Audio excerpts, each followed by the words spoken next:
Red card. When there's a what, sorry? When there's a red card. So what red card means one more player is gonna leave the pitch. So but if you already have 7, you cannot go to 6. Basically, the game finishes. Okay. FIFA allows us to have 7 players, minimum, and that's it. We cannot go under that now. So when you have the 7 players and then you get a red card, you lose the game. You lose the game. Okay. Interesting.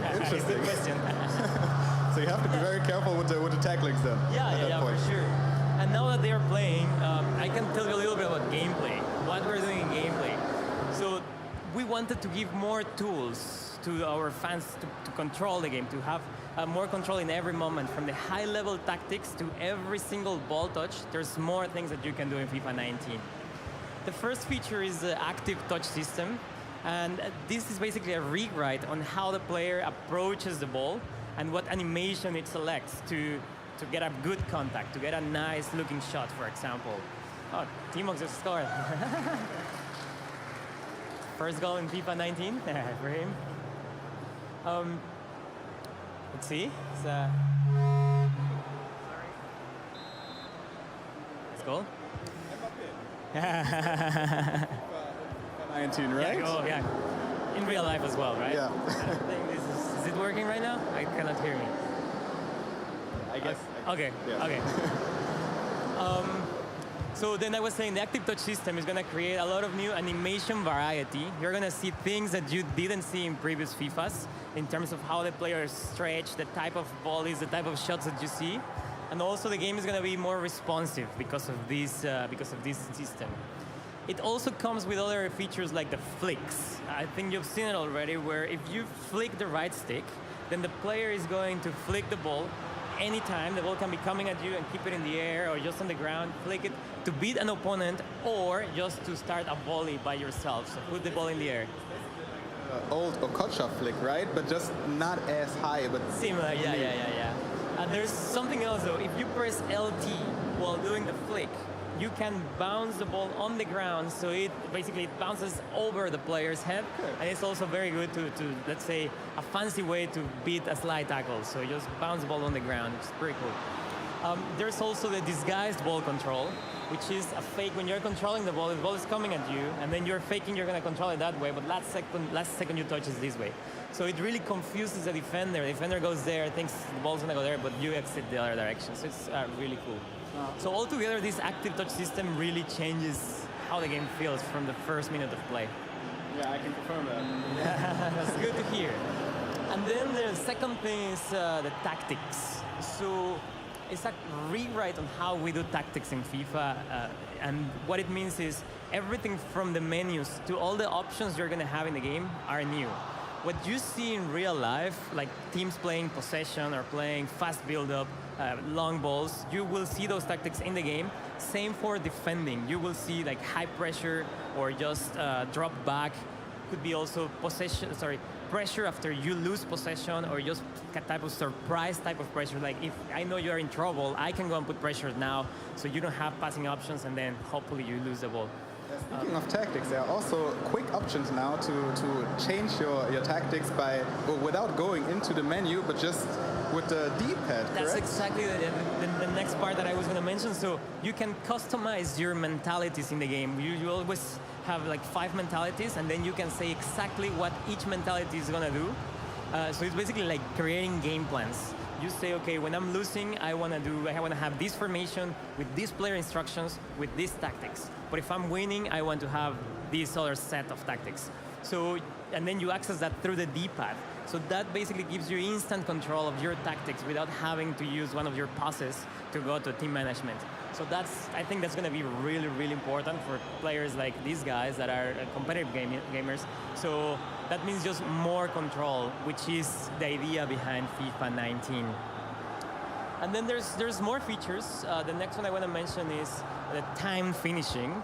So it's a tricky one at the beginning, but try to do the hard I know. shot then. We know. So the more you played FIFA 18 and the more you did the low shot, it's probably a little bit harder to get used to the new mechanic. But believe me, when you get used to, when you learn it, it's much more interesting. Another goal by Cristiano Ronaldo this time. the equalizer by Mo. Okay. Yeah, so once you learn this mechanic, it's really more rewarding because now it's up to you to have a really good shot. So how you perform this mechanic is you request your shot regularly, and then when the player is actually about to contact the ball, you need to double tap at that moment. If you do it correctly, then the shot is going to be more powerful and it's going to be more accurate as well. The problem is if you miss the time. If you're too early, let's say, then your shot will be really bad. You're going to shank the ball to the right instead of aiming where going the ball to where you wanted it to go. Yeah. So that's going to be, that's... Weitere Features unterhalten. Yeah. So, we were talking about the defense. Is there anything that you can do manually in the defense that has been changed in regards to FIFA 18? So this year we adjusted the deceleration rate of the players when they don't have the ball. So basically, if you know your opponent is going to go right, he's going to cut back inside and he's going to go right, and you know that and you're pointing there, your player will have a better time just understanding that and then changing directions. So that allows you to stay in a one-on-one, like defending in a much better position and ready to react. There were situations before where you knew he's going down the wing, he's going to cut back inside and he's going to do a finesse shot. And even though you knew that and you were pointing, your player he was not as fast reacting, right? So that's improved in FIFA 19, and I think that's a very good change. The other thing that is changing in terms of defense that is very important and is the next feature that we haven't talked about yet, it's the 50-50 battles. So what is this? Is basically a rewrite on the system that tells the players when to go and battle for the ball. There were many situations in FIFA 18 where I'm dribbling, I know you're going to tackle me, and I just kind of get out of the way. Or you know the ball is right there and your player just backs up instead of going for the ball. So we wanted to get rid of those situations, and then with the new system, players are really understanding the ball is there, I need to play an animation to take the ball in that direction, because that's the direction I want to go. The ball is not going to go that way. So both players engage in a battle that it just makes the FIFA look more realistic, more authentic, because that's what you see in real football. In real football, I'm not going to let you tackle me. Oh, we have a goal by Cuadrado. Juventus 2-1, which is more Aubameyang. Yeah, and you see that right, the flicks, some flicks in there. And new fake shot, right? Yeah. There's also a new fake shot. This one.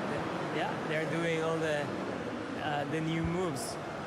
So those 50-50 battles are really changing how FIFA feels. It just feels more natural, like real movement from real life football. When there's a 50-50 battle, what actually decides, or which attributes of the player, or what is the deciding factor in That's who a good wins question. this battle? There is some user skill. If you're pointing to the trajectory earlier than your opponent, your player may get there faster. There's also attributes, so depending on how heavy the player is and how strong he is, he will have more chances to get it. And also, the type of action that you request. If you request a slide tackle and I just request a pass, then a slide tackle has more force in that direction, so he should win the ball. Also depends the distance, the position that I am with. Like if I'm too far for the ball, even if I'm doing a slide tackle, I'm too far, I'm just going to have a small contact. So altogether results in a very nice situation like in real life. Our physics engine is resolving the contact, both players contacting the ball at the same time, and that's what creates those 50-50 battles. It sounds very nice, the 50-50 battles. And I tried it, and we have another goal. The equalizer by Timox. Yeah. Neymar this time. Oh, new celebrations also. Yeah, there's a lot of new things. There's a couple of other things that we don't mention too much because they are smaller things, but for players like Timox, and it's very important. You can have full control of the goalkeeper anytime by clicking the right stick and moving it. Anytime you're defending, like he could do it now, and then that really helps you to anticipate, okay, somebody's gonna cross the ball, then I just get out of my line and then go catch the ball. So you don't feel as lost when there's a one-on-one situation, or you see the cross is going to this particular striker. Exactly, you have more control. Also, if you know there's a one-on-one and you know the striker is gonna shoot far post, you can already go far post and save the shot. So it's kind of more a mini game I need to guess where this guy's gonna shoot. Like in real life, the goalkeeper sometimes trying to anticipate he's gonna shoot there, so I'm gonna be one step to this side. So now you can do that in FIFA as well. That's very cool. And then there's one more thing that I'm not sure if you noticed here. There's a second switch indicator. Yeah, so you can see how there's two indicators, like whoever is defending right now, Juventus, on top of, it has to be during regular gameplay. There's a regular blue indicator on top of the player, and then there's another smaller one. That's which guy I would be switching to next, like on top of the Douglas Costa, I believe, on the box. Right now, there's the second indicator, and that tells you if I press switch right now, that's the player I would be controlling. And it's also, if I do secondary contain, that's the player that would be doing the pressure on the opponent. So, an almost another chance. So all those tools really help you defend much better than FIFA 18. But the balance is still pretty good. This is still a very attacking game. Simply, you have more tools to defend as well. So we are thinking that the game is going to be more balanced in terms of defense versus offense. I have another question for the 50-50 battles. Yeah. Do they actually impact also air battles when it comes to headers?